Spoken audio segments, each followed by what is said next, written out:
On les a effacés des manuels.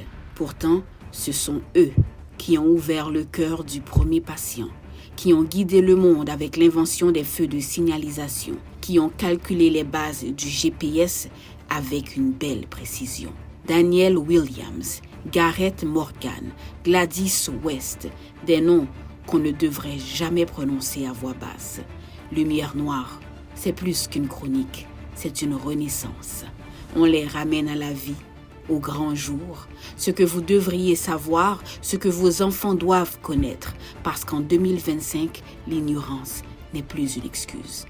Chaque samedi et dimanche sur la page YouTube de IJC Group, Lumière Noire, là où l'on raconte l'histoire des oubliés, pour ne plus jamais oublier.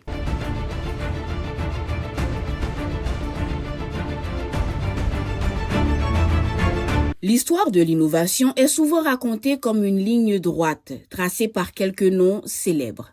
Pourtant, dans les marges des registres de brevets et derrière les grandes révolutions industrielles se cachent des génies dont les noms ont été effacés par les préjugés de leur époque.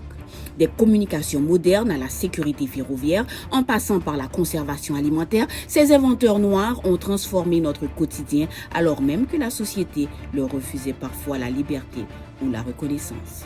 Aujourd'hui, nous soulevons le voile sur ces destins hors du commun pour rendre justice à leur inventivité. On ne réécrit pas l'histoire, on la réveille. Lumière Noire, tous les week-ends sur la chaîne YouTube IJC Group.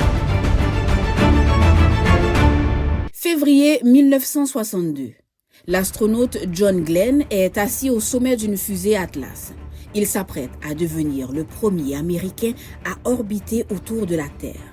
Pour la première fois, la NASA a utilisé des ordinateurs électroniques ultra puissants pour calculer la trajectoire. Mais Glenn hésite. Il n'a pas confiance en la machine. Il lance alors une demande restée célèbre dans l'histoire spatiale. Appelez la fille. Si elle dit que les chiffres sont bons, alors je suis prête à partir. La fille, c'est une femme noire qui travaille dans une section ségrégée de la NASA. Sans elle, pas de vol orbital, pas de mission Apollo sur la Lune, pas de retour possible pour les héros de l'espace. Alors que les machines pouvaient se tromper, elle ne faisait jamais d'erreur. Son nom, Katherine Johnson. Katherine Johnson est née avec un don. Elle voyait des mathématiques partout. Je comptais tout, disait-elle, les marches, les pas, les fourchettes. À une époque où les lois Jim Crow imposaient la ségrégation, elle termine le lycée à 14 ans et l'université à 18. En 1953, elle rejoint le centre de recherche de Langley.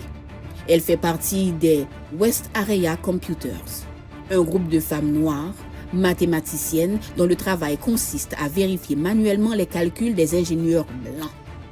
Elles étaient des ordinateurs avec des noms et des visages, travaillant dans l'ombre, derrière des panneaux indiquant « Colored Computers ». Le génie de Katherine n'était pas seulement de calculer vite, c'était de comprendre la géométrie de l'espace. C'est elle qui a calculé la trajectoire du vol de l'astronaute Alan Shepard, le premier Américain dans l'espace. Mais son chef-d'œuvre reste le calcul du point de rendez-vous entre le module lunaire et le vaisseau de commande pour la mission Apollo 11. Imaginez la précision requise. Deux objets voyageant à des milliers de kilomètres/heure dans le vide absolu, devant se rejoindre à un point précis. Si ces calculs avaient été faux de quelques millimètres sur le papier, eh bien, Neil Armstrong et Buzz Aldrin seraient restés perdus dans l'espace pour l'éternité. Ce que nos enfants sauront demain dépend de ce qu'on leur raconte aujourd'hui. Lumière Noire sur IJC Group. Pendant des décennies, le nom de Katherine Johnson est resté confiné au rapport technique de la NASA. Il a fallu attendre qu'elle ait 97 ans pour que Barack Obama lui remette la médaille présidentielle de la liberté. Elle n'a jamais cherché la gloire. Elle disait simplement « Je faisais juste mon travail ». Mais son travail a brisé deux plafonds de verre simultanément, celui du genre et celui de la couleur. Elle a prouvé que la science la plus complexe n'appartient à personne, si ce n'est à celui ou celle qui possède la rigueur et la vision nécessaires pour la maîtriser. Lumière noire, là où l'histoire retrouve ses couleurs. Katherine Johnson nous a montré comment atteindre les étoiles. Elle a calculé nos trajectoires vers le haut, vers l'inconnu. Mais pour savoir où nous allons là-haut, encore faut-il savoir exactement où nous nous trouvons ici-bas, sur Terre. Dans la poche de votre jeans, dans votre voiture ou sur votre montre, il y a une technologie qui dépend elle aussi des mathématiques d'une femme de l'ombre. Dans le prochain épisode, nous resterons dans le monde des mathématiques de haut niveau pour découvrir celles dont les calculs ont permis de créer le GPS. Préparez-vous à rencontrer la cartographe de l'invisible, Gladys West. Voilà qui conclut notre voyage à la rencontre des génies oubliés de notre communauté noire. Et n'oubliez pas, dans Lumière Noire, chaque découverte a son génie et chaque génie mérite d'être connu.